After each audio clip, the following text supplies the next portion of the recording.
Hello members, this is Aman from Upmost Talks. We hope that you are doing well. So आज हम लोग एक बहुत important topic पे वीडियो बना रहे हैं कि कॉल ऑप्शन क्या होती है, इसको कब बाय करना चाहिए और किस किस तरह की कॉल ऑप्शंस मार्केट में अवेलेबल हैं।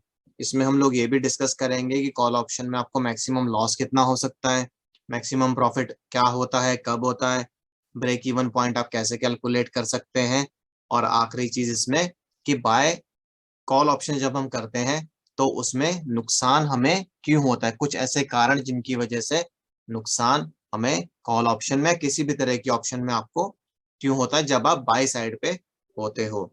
तो अभी हम लोग डिस्कस करते हैं कि कॉल ऑप्शन बेसिकली क्या होती है। तो जब आप एक कॉल ऑप्शन को बाय कर रहे हैं तो आपको एक राइट मिलता है, जिस राइट को आप कभी भी एक्सरसाइज कर सकते हैं even before the expiry of call option. तो काफी लोगों को ये गलतफहमी होती है कि क्या कॉल ऑप्शन को हम एक्सपायरी तक होल्ड करने की जरूरत है। तो ऐसा नहीं होता, आप कॉल ऑप्शन को किसी भी टाइम पे एक्सरसाइज कर सकते हैं, मतलब उसमें से बाहर निकल सकते हैं या फिर आप उसको एक्सपायरी तक होल्ड कर सकते हैं। तो ऐसा नहीं है कि अगर आपको लॉस हो रहा है आपकी कॉल ऑप्शन में तो आपको उसको होल्ड करना जरूरी है, आप उसमें से बिफोर एक्सपायरी भी निकल सकते हैं। तो कॉल ऑप्शन इंडिया में सीई से मतलब रिप्रेजेंट की जाती है, जिसका मतलब है कॉल यूरोपियन। इसका यही मतलब है कि आप जो आपकी ऑप्शन है when you are a buyer in the call option, तो आप उसमें से कभी भी एग्जिट कर सकते हैं इवन बिफोर द एक्सपायरी। तो आपको ये राइट मिलता है कि आप एक पर्टिकुलर प्राइस पे, जिसको हम स्ट्राइक प्राइस बोलते हैं, उस पर्टिकुलर प्राइस पे या तो इंडेक्स के कॉल ऑप्शन को या फिर स्टॉक के कॉल ऑप्शन को, जिसका भी कॉल ऑप्शन आपने बाय किया है, उसको एक्सरसाइज कर सकते हैं बिफोर द एक्सपायरी ऑल्सो। तो बेसिकली ये तो कॉल ऑप्शन क्या होती है ये हमें समझ में आ गया। अब कॉल ऑप्शन कब लेनी चाहिए या कब लेते हैं बेसिकली ट्रेडर्स, तो कॉल ऑप्शन तब ली जाती है जब हमें ये एंटिसिपेशन होती है या हमें ऐसा लगता है कि जो पर्टिकुलर स्टॉक है या पर्टिकुलर इंडेक्स है वो ऊपर जा सकता है। तो वैसे तो ऑप्शंस में तभी ट्रेड करना चाहिए जब आपको एक्सपीरियंस हो जाए, बट अगर आप ट्रेंड को सही आइडेंटिफाई कर पा रहे हैं तो भी आप कॉल ऑप्शन को ले सकते हैं। तो अगर आपने ये एंटिसिपेट किया है कि यहाँ से मार्केट या फिर इंडेक्स या फिर जो स्टॉक में आप ट्रेड करना चाह रहे हैं वो ऊपर जा सकता है, तो उस केस में ही कॉल ऑप्शन को बाय किया जाता है। मतलब बेसिकली कॉल ऑप्शन कब खरीदी जाती है, जब मार्केट ऊपर जाने की प्रोबेबिलिटी ज्यादा होती है। तो कॉल ऑप्शंस किस किस तरह की हो सकती हैं, बेसिकली तीन तरह की कॉल ऑप्शंस होती हैं। एक होती है एट दी मनी, एक होती है आउट ऑफ दी मनी और एक तीसरी होती है इन दी मनी। तो बेसिकली एट दी मनी का क्या मतलब है, इन दी मनी का क्या मतलब है और आउट ऑफ दी मनी का क्या मतलब है, ये हम एग्जांपल्स के थ्रू भी समझेंगे। बट इसको मैथमेटिकली अगर हम देखना चाहें तो हम कैसे देखेंगे वो हम आपको समझा देते हैं। तो उसके लिए हमें दो चीजों का पता होना जरूरी है, एक तो स्ट्राइक प्राइस और दूसरा स्पॉट प्राइस। तो स्पॉट प्राइस बेसिकली वो प्राइस होती है जिस प्राइस पर जो स्टॉक आप लेना चाह रहे हैं, जिस इंडेक्स में आप ट्रेड करना चाह रहे हैं, वो अभी करंटली ट्रेड कर रहा है। स्पॉट प्राइस मतलब करंट प्राइस, जिस प्राइस पे भी आपका स्टॉक या इंडेक्स अभी करंटली ट्रेड कर रहा है। स्ट्राइक प्राइस वो प्राइस होती है जिस प्राइस का कॉल ऑप्शन आप लेना चाह रहे हैं। तो ये जरूरी नहीं है कि स्ट्राइक प्राइस आपके स्पॉट प्राइस के बराबर ही हो, हमेशा उससे ज्यादा भी हो सकती है, उससे कम भी हो सकती है। तो अगर जो आपने जिस स्ट्राइक प्राइस का कॉल ऑप्शन खरीदा है वो स्पॉट प्राइस के आसपास है, मतलब बिल्कुल आप कह लीजिए बिल्कुल 20-25 पॉइंट ही ऊपर नीचे है, तो आपकी जो कॉल ऑप्शन है वो कहलाई जाएगी eight the money call option. उसको हम बोलेंगे eight the money call option. अगर आपने किसी ऐसी स्ट्राइक प्राइस का कॉल ऑप्शन लिया है जो स्पॉट प्राइस से ऊपर है, तो उस केस में जो आपकी कॉल ऑप्शन है वो कहलाई जाएगी out of the money call option. अगर आपने कोई ऐसी कॉल ऑप्शन ली है जिसका स्ट्राइक प्राइस जो है वो स्पॉट प्राइस से कम है, तो उस केस में आपकी जो कॉल ऑप्शन है वो कहलाई जाएगी in the money call option. तो बेसिकली हमने यहाँ पर लिख भी दिया है कि if you buy a call option with a strike price that is very near to the spot price, मतलब स्पॉट प्राइस के आसपास है, तो उस केस में आपकी जो कॉल ऑप्शन है वो कहलाई जाएगी eight the money call option. अगर आपने कोई ऐसी कॉल ऑप्शन खरीदी है जिसका जो स्पॉट प्राइस है वो आपकी स्ट्राइक प्राइस से कम है, तो उस केस में आपकी जो कॉल ऑप्शन है वो कहलाई जाएगी out of the money call option. अगर आपने कोई ऐसी कॉल ऑप्शन खरीदी है जिसका जो स्ट्राइक प्राइस है वो स्पॉट प्राइस के नीचे है, तो उस केस में आपकी कॉल ऑप्शन कहलाई जाएगी in the money call option. तो हम उम्मीद करते हैं कि आपको ये पार्ट एटलीस्ट समझ में आ गया होगा।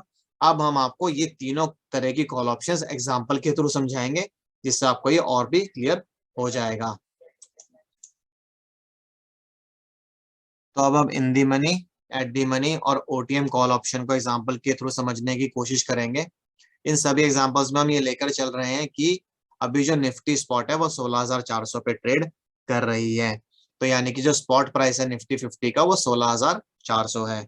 तो अगर आपने कोई कॉल ऑप्शन ली है जो 16,400 से कम की वैल्यू की है, यानी कि 16,300, 16,200, 16,100, तो आपकी कॉल ऑप्शन जो है उसको हम in the money call option बोलेंगे। अगर आपने कोई ऐसी कॉल ऑप्शन ली है जिसकी जो स्ट्राइक प्राइस है वो 16,400 के आसपास है, जैसे कि 16,350, 16,400, 16,450, तो आप उसको eight the money call option बोल सकते हैं। अगर आपने कोई ऐसी कॉल ऑप्शन ली है जिसका जो स्ट्राइक प्राइस है वो 16,400 के ऊपर है, जैसे कि 16,500, 16,600, 16,700, तो आपकी जो कॉल ऑप्शन है उसको हम out of the money call option बोलेंगे। तो हम उम्मीद करते हैं कि आपको समझ में आ गया होगा कि in the money, at the money और ओटीएम कॉल ऑप्शन क्या होती है। अगर आपको फिर भी कभी कंफ्यूजन हो तो आप इस स्लाइड को आकर रेफर कर सकते हैं, आपको इमीडिएटली आइडिया लग जाएगा कि आपकी जो कॉल ऑप्शन है उसको आप इन दी मनी बोलेंगे, एट दी मनी बोलेंगे या फिर आउट ऑफ दी मनी बोलेंगे। तो अब हम डिस्कस करते हैं कि कॉल ऑप्शन में मैक्सिमम लॉस कब हो सकता है, मैक्सिमम प्रॉफिट आप कैसे कैलकुलेट कर सकते हैं। तो अब पहले तो हम ये समझेंगे कि मैक्सिमम लॉस एक कॉल ऑप्शन में कब हो सकता है। मतलब बेसिकली कॉल ऑप्शन में आपको मैक्सिमम लॉस तब होगा जब एक्सपायरी के दिन, हम ये मान के चल रहे हैं कि आपने अपनी कॉल ऑप्शन को एक्सपायरी तक होल्ड किया है, तो एक्सपायरी के दिन जो स्पॉट प्राइस है इंडेक्स का या फिर स्टॉक का जो आपने लिया है वो आपकी स्ट्राइक प्राइस से कम है। आप सिंपल सा ये लॉजिक लगा के चलिए कि अगर आपकी स्ट्राइक प्राइस ऊपर रहती है स्पॉट प्राइस से तो आपको लॉस होगा। मैक्सिमम लॉस जो होता है कॉल ऑप्शन बाइंग में वो प्रीमियम का होता है, यानी कि जो प्रीमियम आपने पे किया है कॉल ऑप्शन को खरीदने में वही आपका मैक्सिमम लॉस होगा एक कॉल ऑप्शन की बाइंग में। तो अब हम इसको एक एग्जांपल के थ्रू समझ लेते हैं। मान लीजिए कि निफ्टी 50 अभी 16,700 पर ट्रेड कर रही है, यानी कि जो स्पॉट प्राइस है वो 16,700 है। आपको लगता है कि निफ्टी यहां से ऊपर जा सकता है, तो इस एंटीसिपेशन में आपने 17,000 की कॉल ऑप्शन ली मार्च महीने के एंड की, जो कि लास्ट थर्सडे को एक्सपायर होगी। तो अभी जो आपकी कॉल ऑप्शन है उसको हम out of the money call option बोलेंगे। तो अगर एक्सपायरी के दिन आपकी जो कॉल ऑप्शन है वो आउट ऑफ द मनी ही रह जाती है और निफ्टी जो है वो 17,000 के नीचे ही ट्रेड करता रहता है, तो उसमें आपको मैक्सिमम लॉस जो होगा वो आपने जो प्रीमियम पे किया है उसका होगा। इस एग्जांपल में हम ये मान के चल रहे हैं कि आपने 150 रुपए का प्रीमियम दिया है इस कॉल ऑप्शन को खरीदने में, तो निफ्टी का जो लॉट साइज है वो 50 का है, तो 50 इंटू 150, 7,500 रुपए का लॉस आपका मैक्सिमम लॉस होगा अगर जो स्पॉट प्राइस है एक्सपायरी के दिन वो स्ट्राइक प्राइस के नीचे रहती है। तो 7,500 का नुकसान ये हो गया, बाकी जो ब्रोकरेज चार्जेस वगैरह होते हैं वो आपको 100-150 रुपए और बियर करने पड़ेंगे। इस एग्जाम्पल में हमने ये माना है कि आपने एक्सपायरी तक अपनी कॉल ऑप्शन को होल्ड किया है। आप पहले भी वैसे निकल सकते हैं, तो जिस दिन आप निकलेंगे उस दिन जो लॉस आपका होगा वो आप खुद कैलकुलेट कर सकते हैं। आपको नजर भी आ जाएगा, जिस भी ब्रोकर के पास आप अपना अकाउंट मेंटेन कर रहे हैं तो वहां पे पोजीशन में दिखा रहा होता है कि आपको एट अ पर्टिकुलर टाइम कितना लॉस हो रहा है। बट अगर आप एक्सपायरी तक होल्ड करेंगे तो आपका मैक्सिमम लॉस 7,500 रुपए ही होगा। चाहे निफ्टी कहीं भी चला जाए उससे कोई मतलब नहीं है, बट अगर वो स्ट्राइक प्राइस के नीचे रहता है तो आपको मैक्सिमम लॉस 7,500 का ही हो सकता है। तो अब हम डिस्कस करते हैं कि मैक्सिमम प्रॉफिट कब होगा या मैक्सिमम प्रॉफिट आप कैसे कैलकुलेट कर सकते हैं। तो इसका बहुत सिंपल सा तरीका है कि आप लॉट साइज, जो भी स्टॉक का लॉट साइज है या फिर जो भी इंडेक्स का लॉट साइज है, उसको आप इन तीन चीजों के डिफरेंस से मल्टीप्लाई करेंगे। तो स्पॉट प्राइस जो भी इंडेक्स का या स्टॉक का है, एक्सपायरी के दिन जिस भी स्ट्राइक प्राइस का आपने कॉल ऑप्शन लिया है, और जो भी प्रीमियम आपने पे किया है, इन तीनों का जो डिफरेंस निकल कर आएगा उसको आप लॉट साइज से मल्टीप्लाई कर देंगे। तो प्रॉफिट होने के चांसेस कब है? जब स्पॉट प्राइस जो है एक्सपायरी के दिन वो आपकी कॉल ऑप्शन की स्ट्राइक प्राइस के ऊपर हो। इसका मतलब जो भी स्पॉट प्राइस है, जो भी करंट प्राइस एक्सपायरी के दिन होगी, वो आपकी कॉल ऑप्शन के स्ट्राइक प्राइस के ऊपर होना चाहिए, तभी आपके प्रॉफिट होने के चांसेस ज्यादा है। जितना ज्यादा ऊपर होगी उतना ज्यादा चांस है कि आपको प्रॉफिट होगा। तो इसको अब दोबारा से एग्जांपल के थ्रू समझते हैं। मान लीजिए कि निफ्टी स्पॉट जो है वो 16,700 है, आपने 17,000 की कॉल ऑप्शन ली है, वही मार्च महीने के एंड की लास्ट थर्सडे को जो एक्सपायर होगी, आपने 7,500 रुपए का प्रीमियम पे किया है। अब एक्सपायरी के दिन मान लीजिए कि निफ्टी स्पॉट जो है वो 17,175 पे पहुंच गया है, हमने यहाँ पर लिख दिया 17,175 पर है। तो आप कैसे प्रॉफिट कैलकुलेट करेंगे? लॉट साइज 50 है, 50 इंटू 17,175 माइनस आपकी जो कॉल ऑप्शन की स्ट्राइक प्राइस है 17,000 माइनस जो आपने प्रीमियम पे किया है 150 रुपया। तो जो भी वैल्यू अब निकल कर आएगी वो आपका प्रॉफिट होगा। इस केस में वो 1,250 रुपए निकल कर आ रही है। तो इसमें सब ब्रोकरेज वगैरह माइनस करेंगे तो आपको लगभग 1,100 रुपए का प्रॉफिट नेट निकल कर आएगा इस कॉल ऑप्शन के ट्रेड में।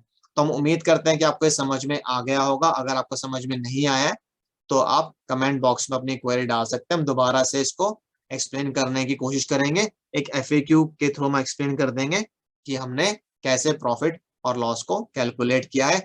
प्रॉफिट का तो ये सिंपल सा फॉर्मूला आप यूज कर सकते हैं, बस इसमें एज्यूम हमने ये किया है कि आपने अपनी कॉल ऑप्शन को एक्सपायरी तक होल्ड किया है। तो हम आगे बढ़ते हैं। अब हम ये डिस्कस करते हैं कि आप एक कॉल ऑप्शन में ब्रेक इवन पॉइंट कैसे कैलकुलेट करेंगे, मतलब वो सिचुएशन जहां पर आपको कोई प्रॉफिट या कोई लॉस नहीं हो रहा है। तो ब्रेक इवन पॉइंट कैलकुलेट करने का बहुत सिंपल सा तरीका है, आपने जो प्रीमियम पे किया है उसको आप कॉल ऑप्शन की स्ट्राइक प्राइस में ऐड कर देंगे। मतलब जिस स्ट्राइक प्राइस का आपने कॉल ऑप्शन लिया है उसमें आपको अपना जो आपने प्रीमियम पे किया है वो ऐड कर देना है। तो हम फिर से वही एग्जांपल लेंगे कि 16,700 पे निफ्टी ट्रेड कर रहा है, आपने 150 रुपए प्रीमियम पे किया है और 17,000 की स्ट्राइक प्राइस का कॉल ऑप्शन लिया है। तो जो आपका ब्रेक इवन पॉइंट निकल कर आएगा वो क्या निकल कर आएगा? प्रीमियम पेड यानी कि 150 रुपया और स्ट्राइक प्राइस यानी कि 17,000। तो 17,150 पे वो सिचुएशन होगी जहां पर आपको कोई भी प्रॉफिट या कोई भी लॉस नहीं होगा। इस केस में जो मैक्सिमम लॉस आपको होगा वो जो ब्रोकरेज चार्ज आपको पे करने पड़ते हैं वो होगा, पर ऑप्शन में आपको कोई नुकसान या कोई प्रॉफिट नहीं होगा। तो 17,150 पे आप उस सिचुएशन में होंगे जहां पे ना आपने कोई लॉस इंकर किया ना आपने कोई प्रॉफिट अर्न किया। तो इसका तो बहुत सिंपल सा फॉर्मूला है, प्रीमियम पेड और strike price of call option. जिस स्ट्राइक प्राइस का आपने कॉल ऑप्शन लिया उसमें जो प्रीमियम आपने पे किया है उसको आप ऐड कर देंगे, लॉट साइज से मल्टीप्लाई करने की जरूरत इस केस में नहीं है। तो आखिरी इंपॉर्टेंट पार्ट कि किसी भी तरह की ऑप्शन बाइंग में, आप इसको ऑप्शन बाइंग भी ले सकते हैं, पुट ऑप्शन बाइंग हो कॉल ऑप्शन बाइंग हो, उसमें लॉस क्यों होता है?